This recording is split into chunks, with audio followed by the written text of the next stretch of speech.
news now. San Antonio fire crews have been battling a fire on the city's northwest side. Try to capture what's happening because the viewer's not there. I need to make sure they get a good sense of what we're looking at. And I got to tell the story with my video. What you see out there is, you know, it's stuff people don't see firsthand. You're out there, you're witnessing it. You feel it later, but try not to feel it in the moment just so you can be professional. It can sometimes be difficult. Mandatory evacuation in place. It is moving pretty rapidly. It is a serious threat. I want to tell stories. I want to be able to help people and get the word out. There you go. Well, you know, some days you get city council, other days you get stories where your adrenaline is just going and you're just, you got to keep your head on a swivel. We're here to do a service and to give them the facts and the information of what took place. Are you going to resign? Every day is different. We, the jury, find the defendant, Michelle Barrientos-Vela, guilty. I don't know a lot of times if I'm going to be in the courthouse or if I'm going to be out on the street covering a different story, and it happens.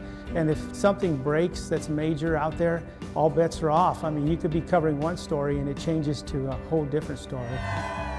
Just being able to do a variety of different things is very unique. We're out there getting information, and it's very interesting to see how things are done. We don't always have a reporter in hand, so we gotta do what they do sometimes and fill in. And guess what? Sometimes that's when you get your best stories. It's kind of like the camera is taking you into this little slice of someone's life. Physically demanding, have to be able to go, you know, on our feet for long days. It can be very long, challenging days, but it is also pretty cool. You will work long hours, but if you really enjoy what you do, you're going to get the benefit out of it every single day. We are the ones that stand for the little guy, those that don't feel like they have any power, and we can use our resources to help tell their stories and hopefully bring justice to what was unjust. Good evening and welcome to the 2022 KSAT Storytellers Behind the Lens special. I'm Melissa Cole. Tonight we showcase the talents of our KSAT photojournalists. Whether it's a fire, shooting, standoff, city hall, or military veteran receiving a new home, our talented staff of photojournalists have taken their craft and perfected it, all to bring you the images you see here on KSAT every day. Without those images and sounds, we couldn't tell you the stories that matter in our communities. These first two storytellers takes us up close and shows us what it was like to cover some intense training exercises, and a photographer who spends most of his time in the courts. William Caldera, KSAT 12 photojournalist for 19 years. So my story is first responders training at Disaster City and College Station. Due east of Disaster City, approximately 5 miles. Request you come inbound. Ready to one, confirm. They were practicing their helicopter hoist rescue skills. Hey, car, I got 2 victims in the water. I got a rescuer going out there to try to help them. Your right, 10 o'clock, you should see a yellow school bus. Call contact. Which takes a lot of coordination from the first responders that are on the ground, the people that are controlling the air traffic space, up to the pilots and the people actually performing the hoist. One of my challenges was getting more than just the sound of the helicopters hovering and buzzing overhead. I needed something to help push the story along. Customs and Border Protection Ground Tactical Air Controller, also known as GTAC. You'll see GTAC.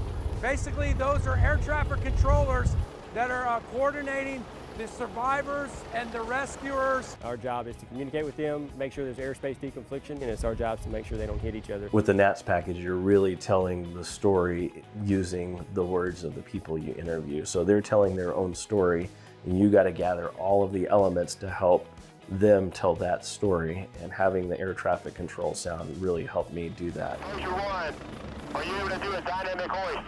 Pick up one, move him on the wire, drop him off, pick up another one. Same. Yes, they can do that. Soldier 1, Guard, conduct dynamic hoisting at the Amtrak at this time. Good copy. With the NATS package, you don't have a reporter or an anchor to fill in the gaps. So you really have to not only be creative, but you also have to work hard to get the natural sound that you're going to need to push the story along so that the viewer at home has an understanding of what they're seeing. That need to be hoisted out of there immediately. Priority is the child. Priority child. Good copy. Priority child. We will get called upon to support a state and local assets during a hurricane situation. Much like we've seen in Hurricane Harvey many years back, we have federal assets and state assets working together to perform rescues. We've been out here since 10 o'clock this morning. We're going to continue to stay out here until the last aircraft comes in and conducts the rescue. And that would be the same on responding to a national emergency. For me, it was interesting to see the different agencies from all levels working together because they know when they get called upon, they are going to use these same techniques to go save lives in the real world when the next disaster strikes. My name is Steven Chavez. I've been at KSAT for 3 years.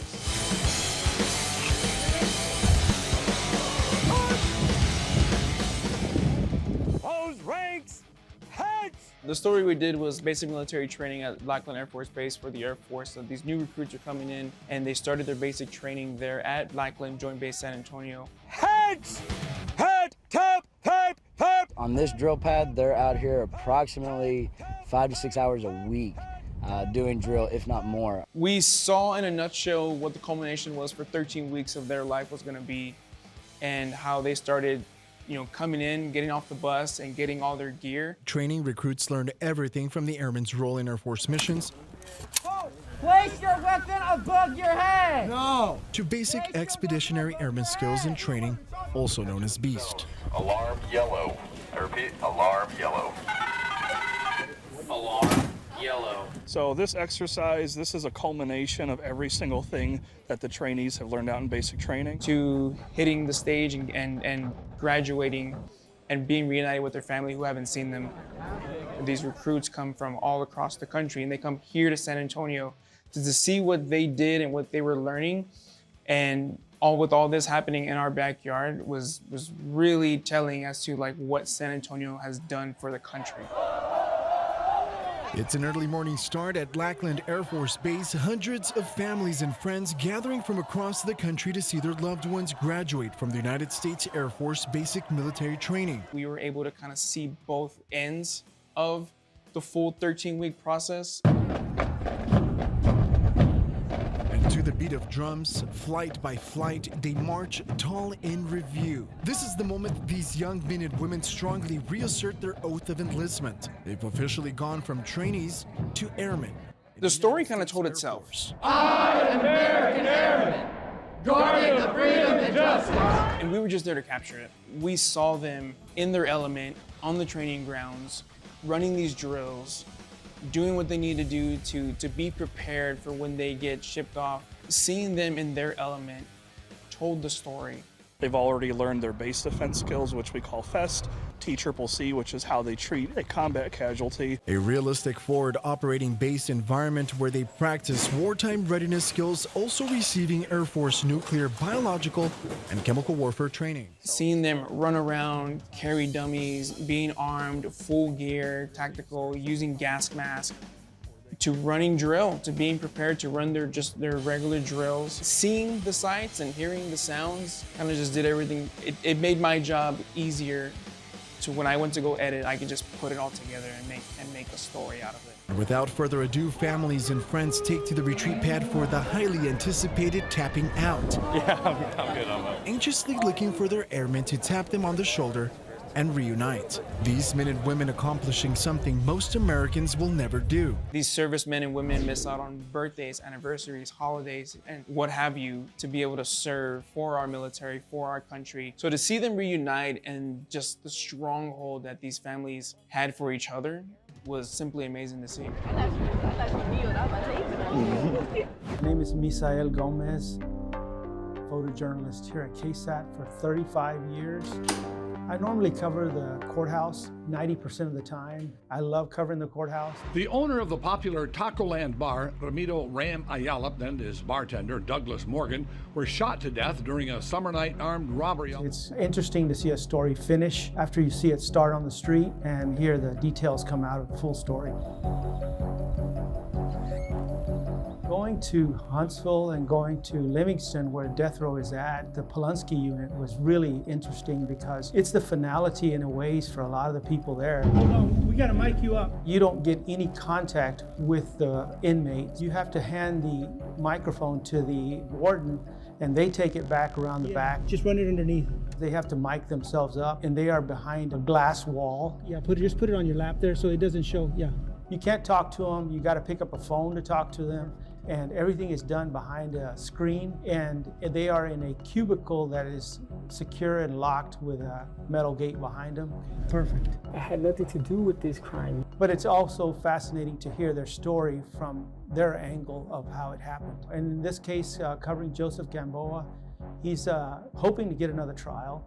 He believes he's innocent, that they have the wrong person. Over and over throughout our entire interview, Joseph Gamboa denied taking part in the 2005 murders and robbery at Taco Land on West Grayson Street. He does admit being there with his friend Jose Nájera the night of the murders, but leaving before anything happened. I was there. I never denied being there. I was there and I played a game of pool, bought a beer, and left. And that was it. Evidence and eyewitness accounts told a different story. Gamboa and Nájera entered the bar and began playing pool.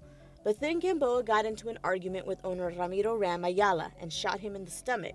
The two men then proceeded to rob the bar and shoot two other employees, Doug Morgan, who died of his injuries, and Denise Koger, who survived.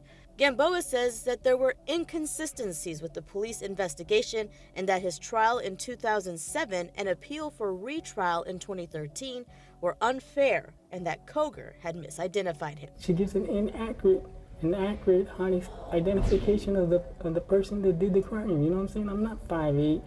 I'm not 5'7", 190 pounds. Gamboa's accomplice Jose Nájera pled guilty to this crime and took a plea deal for 50 years. He died in prison in July 2015. The interesting thing about courts now is that we're live streaming, which is kind of unheard of as of a few years ago. Now we are showing everybody what it's like to see a case in person from your house. When we return, one of our photojournalists introduces us to an artist who caught his eye while out on assignment, plus a photographer's perspective who was there the day of the tragic event in Uvalde. You're watching the 2022 KSAT Storytellers Behind the Lens.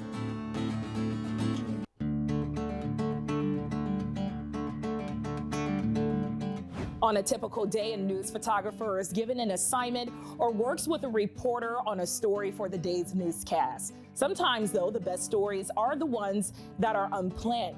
Luis Cienfuegos introduces us to a local artist that caught his eye. Luis Cienfuegos, photojournalist for 17 years. This lady caught my eye in this corner, but I couldn't just drive off because I was so curious. I wanted to know what she was really doing. I really wanted to know. You know, photojournalists, you want to know what's going on. Pulled up and I asked her, hey, what are you doing? So this is my favorite thing to do in the world, and it's called plein air painting. It's just painting in the open air or outdoors. So she started talking to me about it and I asked her, hey, would it be too much to ask for if we can do a quick interview, just me and you, just kind of talk about what you're doing, and I just want to capture what you're doing because I saw you and I thought this was very interesting. And she was like, sure. And as soon as I started interviewing her, it was seamless. I was just walking around kind of looking for a subject matter, and that little pink umbrella over there next to all those beautiful flowers and that wonderful palm tree caught my eye. So that's kind of the focal point of what I'm doing. And she says she's done different ones here in San Antonio. So it's not just here, it's just different parts of San Antonio. She will go and set up and you'll just see her in the corner. So if you see her, honk at her, give it a little hi and just tell her, hey, have a good day and thank you. A lot of of times people will honk. I know one of the VIA bus drivers, so sometimes he'll pass by like that. But a lot of times people will stop, pull over and ask me what I'm doing. First things first, you want to get them comfortable. You want to make sure they're comfortable with me there. As soon as we establish that, everything just kind of flows. She was just a perfect interview. As soon as I spoke to her, I knew she would be a good interview and a good storyteller. There's definitely a lot of visiting that goes on. This is the corner. I mean, she uses this for her shade. This was her shade. I asked her, what was the meaning behind you standing right here? Why right here? She's like, well, you got to work with elements. The elements, it's plein air painting. When you're doing plein air painting, you're out in the elements. So something like this she used. And I really love just kind of like the everyday scenes. I just can sort of like tune everything out and hone in on what it is that is going on. Sometimes I feel joy. Sometimes I feel just like fatigue or heat, you know, lots of things, but mostly in the zone. It's my happy place. As soon as I start seeing the finished product, it totally blew my mind. You could just see everything in detail. As reporters and photojournalists, we sometimes have to report on the most tragic stories. We usually are able to get the job done and move on to the next story, but Uvalde was different. It was so unbelievable, and for most of us, the worst tragedy we ever had to cover. Our next storyteller tells us what it was like being in Uvalde for weeks at a time, and one of the stories of hope he was able to capture. So I'm Gavin Nesbitt. I'm a photojournalist at KSAT. I've worked here for 1 year. Father God, thank you for this day.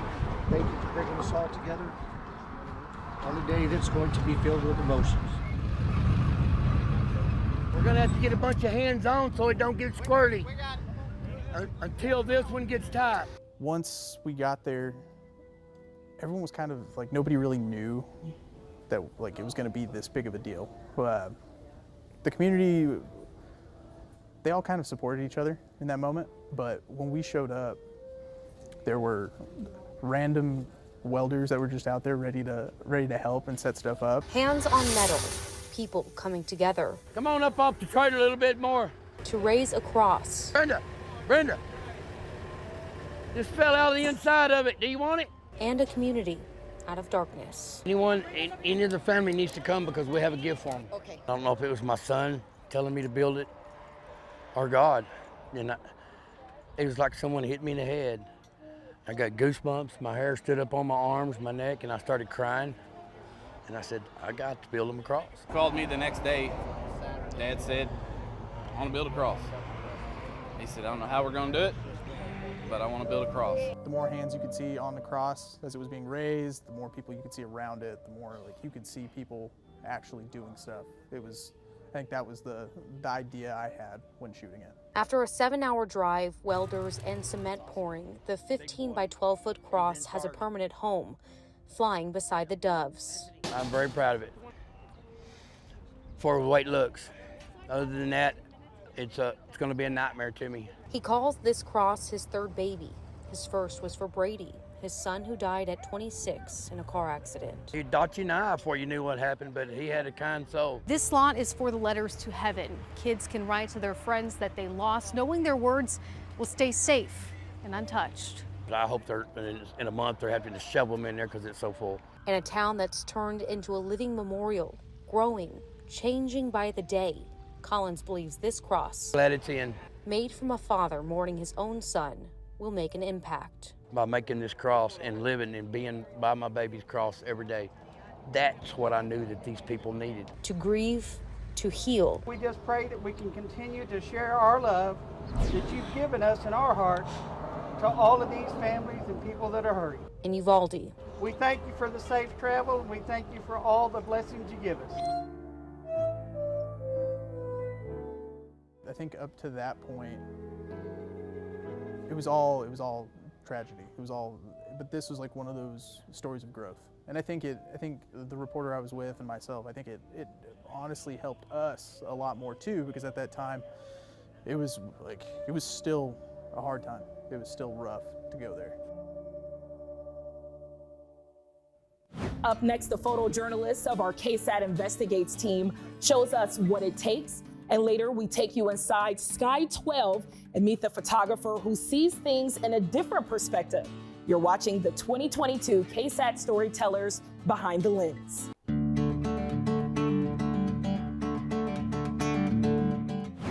I'm Dale Keller. I'm a photojournalist and I work with KSAT Investigates. I'm Joshua Saunders. I'm a photojournalist with KSAT Investigates. It was a boarding home in Castle Hills. The owner's name was Julie Foster. Hello. In April of this year, a curious thing happened at Methodist Hospital Stone Oak. Staff say a woman later identified as Julie Foster walked in and tried to convince them to release a terminally ill patient to her house on Antler Drive. She just had a long list of treating sick patients very badly. August 2017, Castle Hills Code Compliance searched the house after fire personnel assigned to a call there described garbage, filth, rot, and unsanitary conditions inside. A resident said he was one of up to 8 people living at the 2,800 square foot home. Ripping people off for thousands of dollars, forging checks. Court records show Foster and Julie Clark, another woman living at the home described as a care employee, forged Chamberlain's signature on multiple checks, stealing thousands of dollars from the hospitalized vet. Foster and Clark were indicted for felony theft in June 2019. Both pled no contest months later and were granted deferred adjudication. Foster got her probation terminated and the case dismissed in August 2020. Clark, a felon with multiple theft convictions even before she cared for Chamberlain, remains on probation until this October. We had a pretty good confrontation with her toward the end of the story. She kind of seemed like she wanted to be on camera just about as much as we wanted to get her on camera. There was a lot of times where she was kind of popping out in front of the camera. Hello. Doing the whole here I am kind of thing, you got me. Well, obviously you're here for a KSAT. Well, hi, everybody, remember me? Foster offered little as far as a response to our questions before suggesting that we interview her away from her property. It was sequenced nicely because she wanted to talk to us, so she decided she didn't want to do that in front of her clients at the home, so she wanted to do it at City Hall, which was a couple blocks away. Let's go to a park. Where can we go to a park where they have drinks? I got lemonade, never mind. There's one off Lemonwood at Castle Hills City Hall. There's a Yeah, we park. can go there. Perfect. But after driving the short distance to City Hall, Foster apparently had a change of heart and instead beelined inside City Hall and got the police. So we agreed to follow her there. Once we got there, she went inside. We're doing a story You're about criminals. 404 Antler Drive. You're criminals What you did to for Jamie treating me this way. Chamberlain. Oh, Jamie Chamberlain. Inside the Castle Hills, there was a couple of Castle Hills police officers in there. Oh, hello, officer. Are you the one helping? You said you wanted to come here to do an interview. No, the park, and I changed my mind on the way. And she tried to get them to throw us out, not realizing that it's a public building. Julie, obviously you're aware that if you don't want to talk to the media, you don't have to. I already did. That's on you. Their response to that was, well, Julie, you brought them here. You know, it's up to you whether you want to talk to them or not. And she did. Oh, that's good. All right, well, leave me alone, please, and you can follow me all the way home if you like. And it was just one of the better unscheduled interviews that we've had. I'm Dale Keller.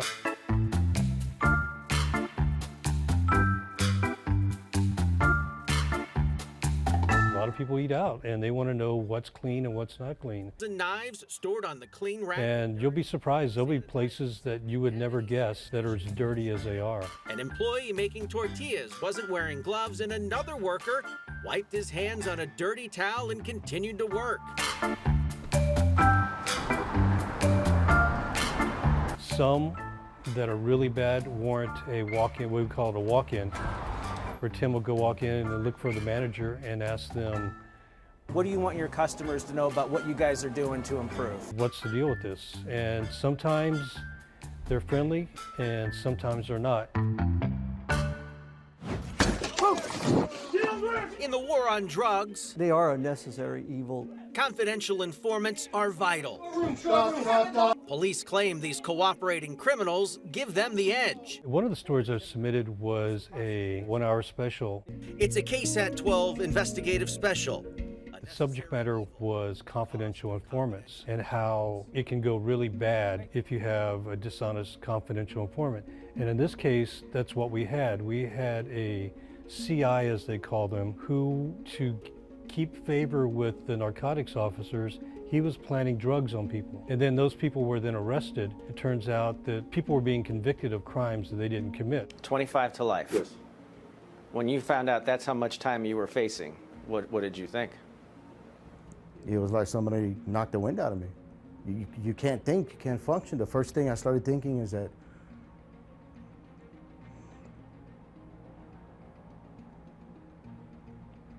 my parents are old. I'm gonna lose them. I'm the only son. I'm supposed to be taking care of my parents. If it weren't for this one lady who came to us and we did further research, she fought it. And with her persistence in fighting it, someone finally listened to her in the system.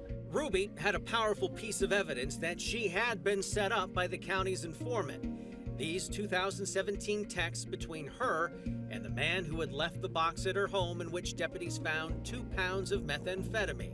3 people that were convicted were then exonerated. Those people sat down for interviews with us. One of them was bitter. One of them was just still dumbfounded that it happened to him. He was at the wrong place at the wrong time.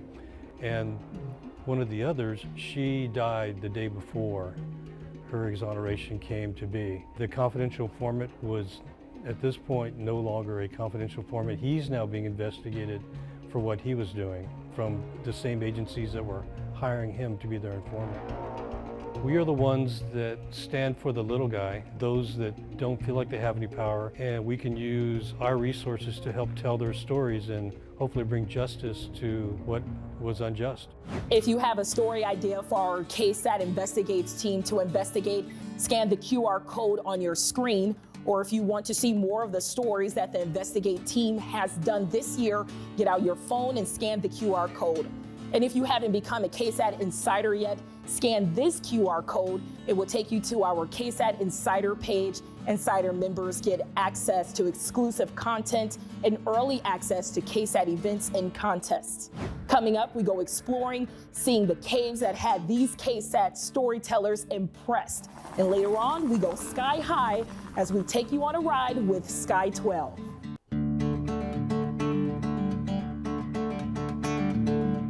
A common theme on why photographers like their job is that every day holds something different. They never know what they'll be covering, and they aren't tied to a desk. That is certainly true for the next storytellers. They show us that some days are an adventure, and you have to be prepared for anything. My name is Adam Higgins. I've been a KSAT photojournalist for 15 years. The story I submitted was the Honey Creek Cave tour. It was a story that Justin Horn approached me with, knowing that I'm a scuba diver and that I'm okay with being in water for long periods of time. Sarah, what you think? Amazing. Adam, how about you, man? I'm ready to go in.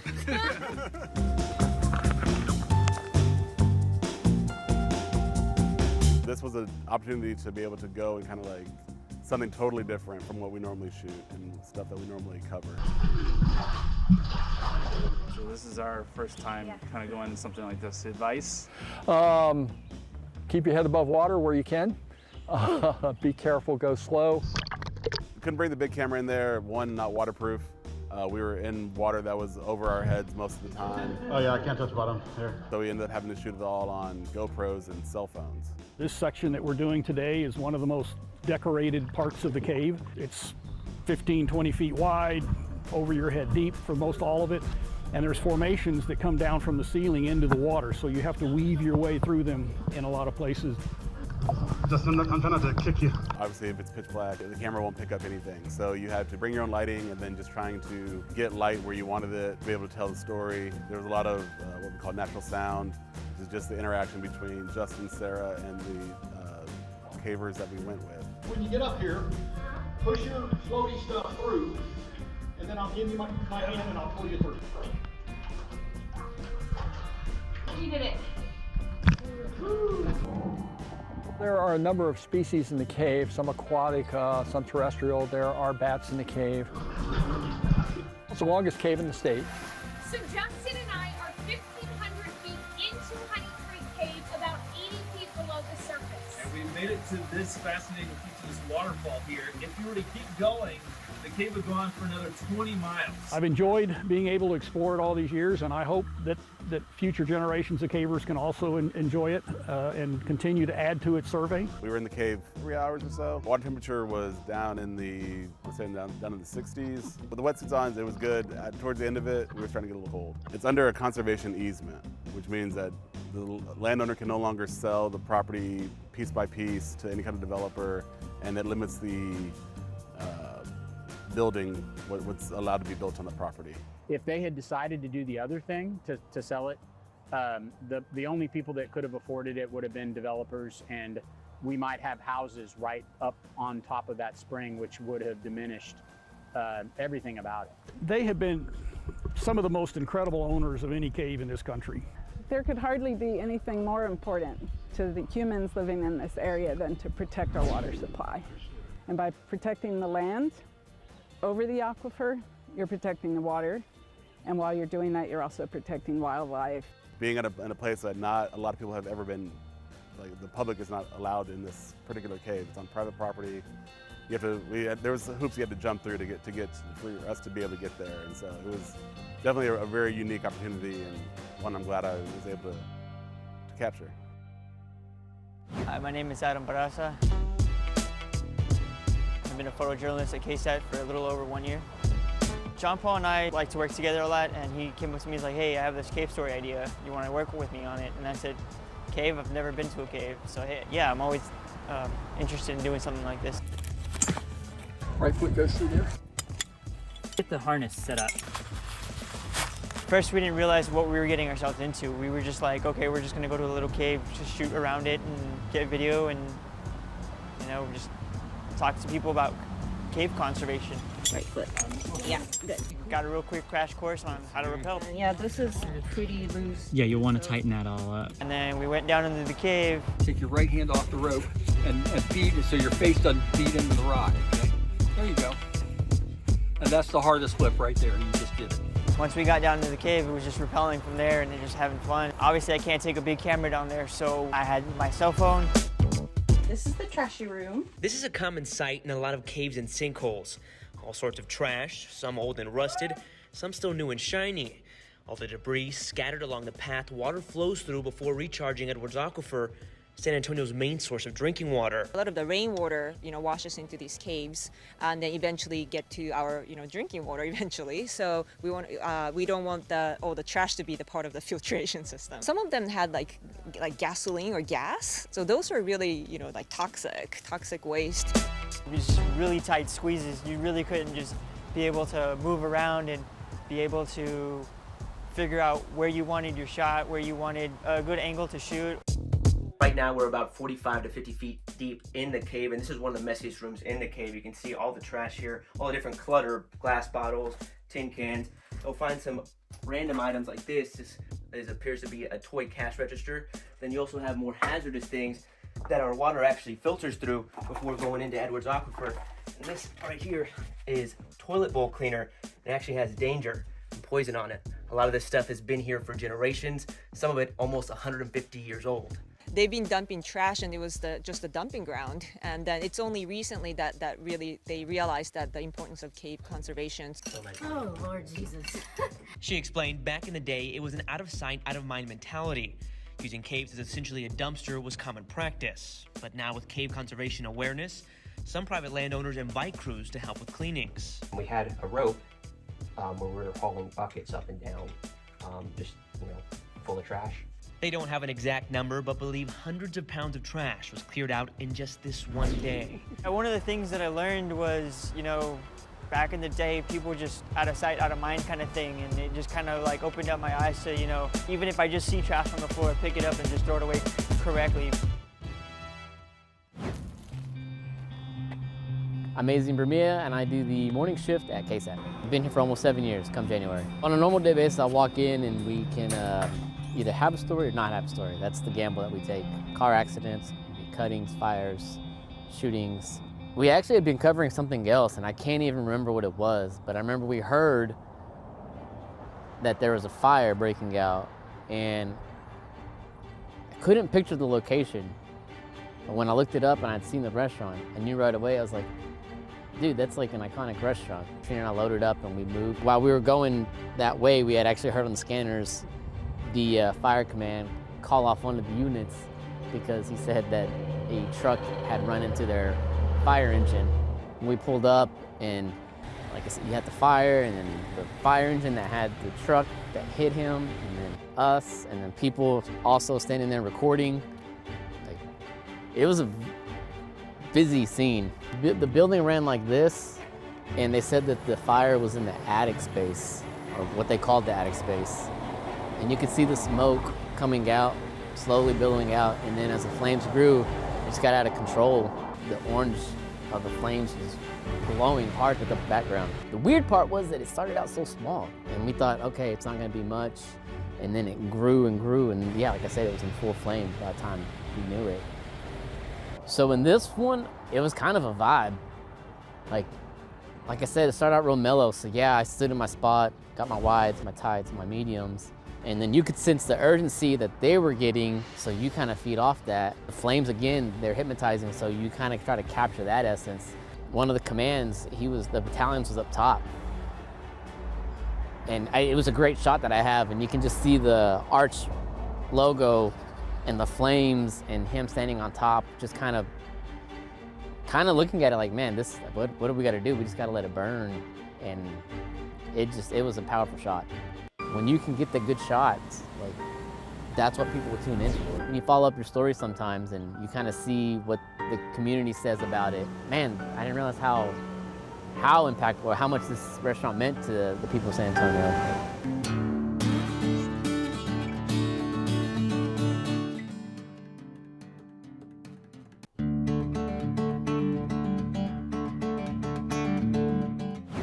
Hi, my name is Robert Samaron. I've been a photog with KSAT 12 for 7.5 years. You know, it can be tough.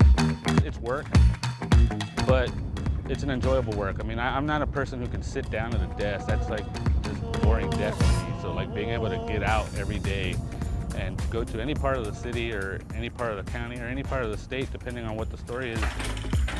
It's not like, you know, traditional 9 to 5s, and you don't always have your lunch break, or you might get stuck at, you know, a standoff or, you know, something for hours, and so you're on your feet longer. You're carrying gear up and down stairs, you know, there's no elevator or whatever.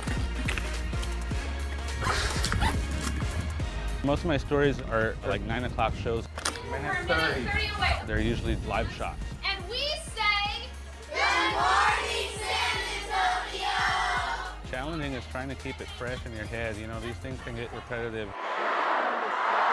This one actually just had a lot of the pieces that I liked. It was something that popped up and they were like, hey, this might make a nice Nat package. Nat's package is a news story. It has no reporter track. It's allowing the story to breathe through the voice of the people and the sounds surrounding them.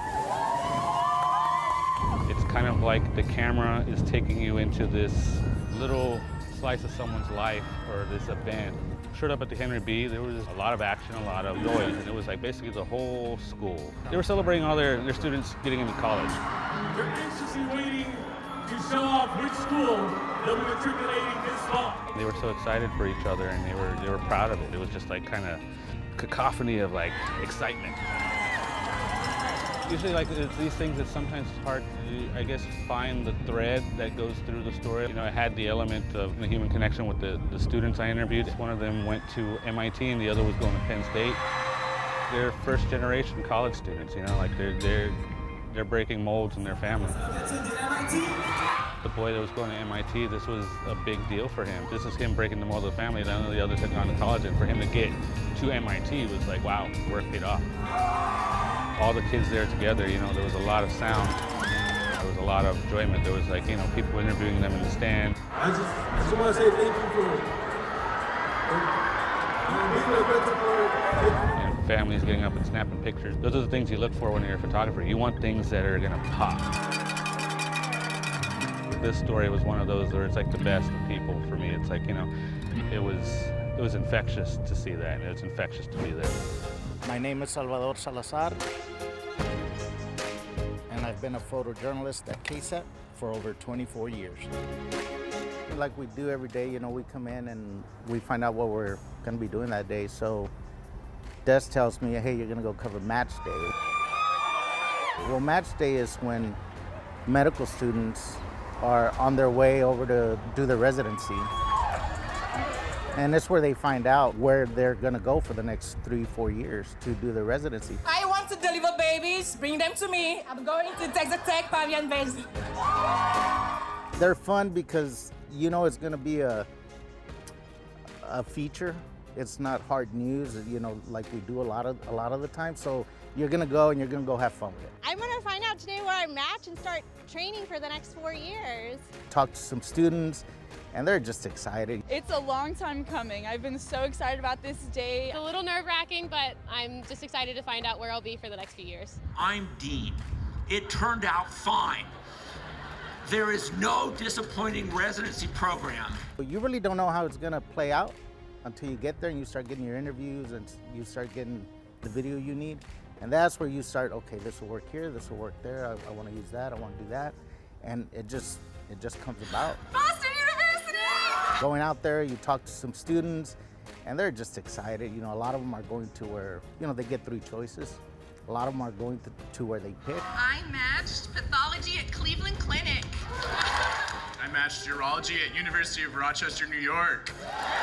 These students have worked incredibly hard, run quite the gauntlet. Today they get to find out the fruits of those labors. Johns Hopkins. Texas Tech University, Lubbock.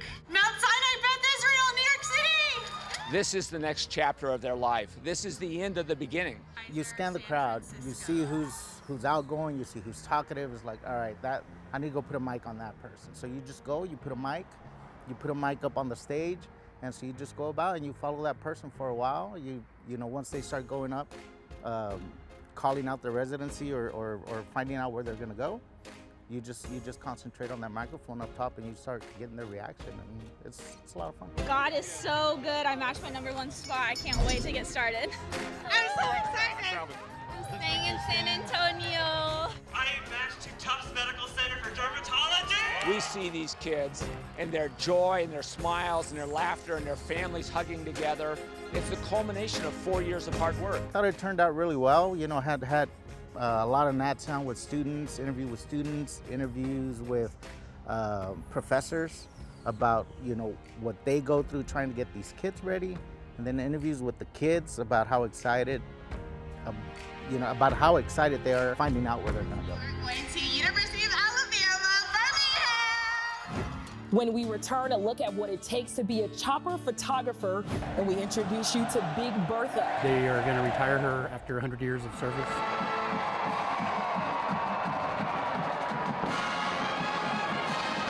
You're watching 2022 KSAT Storytellers Behind the Lens.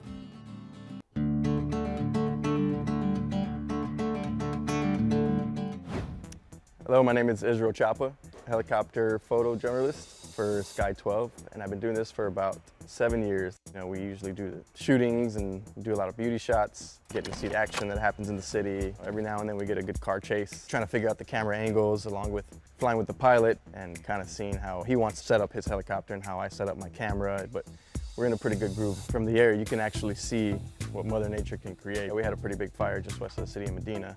You know, seeing those big fires is really crazy. It's hard not to look out the window, you know, when I'm trying to run the camera. I guess you'd have to have a pretty strong stomach to stay in the air for as long as we do sometimes. Get a lot of jet fumes, which is not easy after a few hours of flying. You can get a little nauseous and stuff.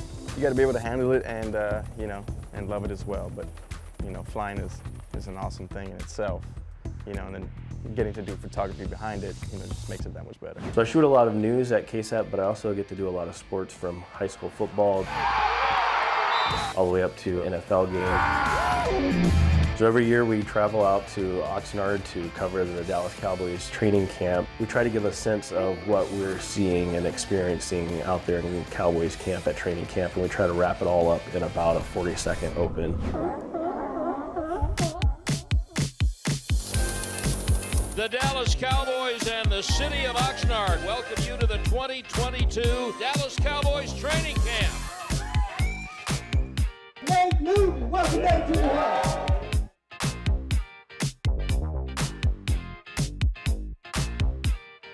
Charles Haley.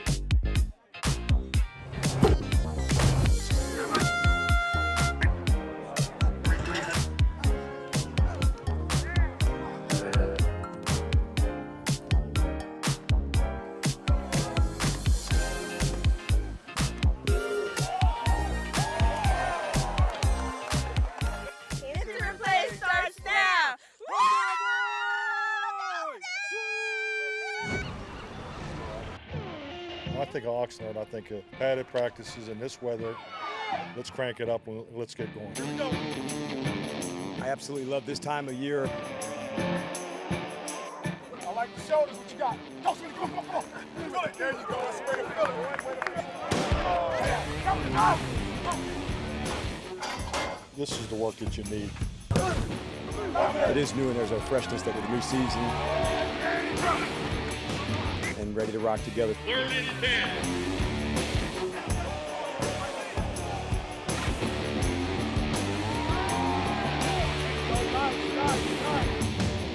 Timeout. Our next storyteller took his love for UT football and found a unique story about the history and future of Big Bertha, proving once again everything is bigger and better in Texas. Ken Weezard, KSAT 12 photojournalist for 12 years. My story is about Big Bertha, the big bass drum from the University of Texas. She is definitely an iconic fixture. Week after week, bowl game after bowl game, touchdown after touchdown, Big Bertha is taking a beating. They are going to retire her after 100 years of service.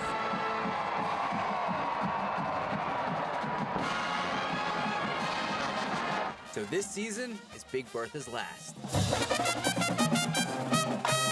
And to honor her time at UT and the decades of memories, there was a special going away ceremony.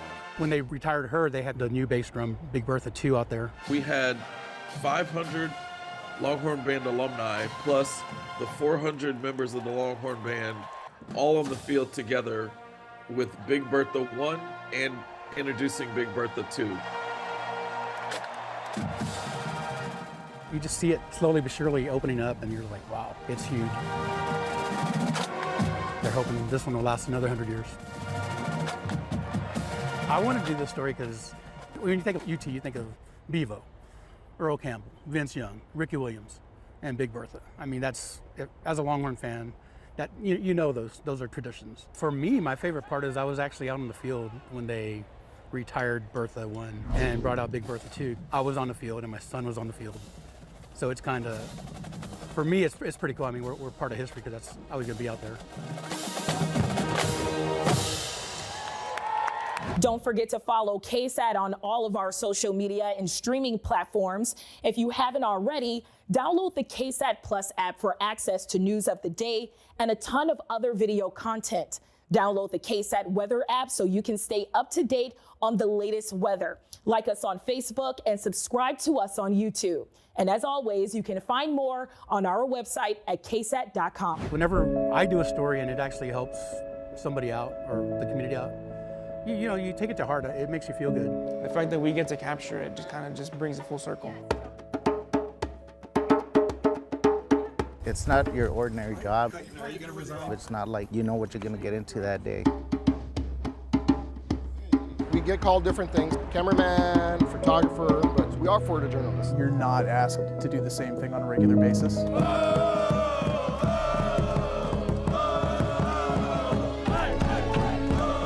Some of the stuff I was able to do, I probably would have paid for it, but I get to do it for free and get paid for it.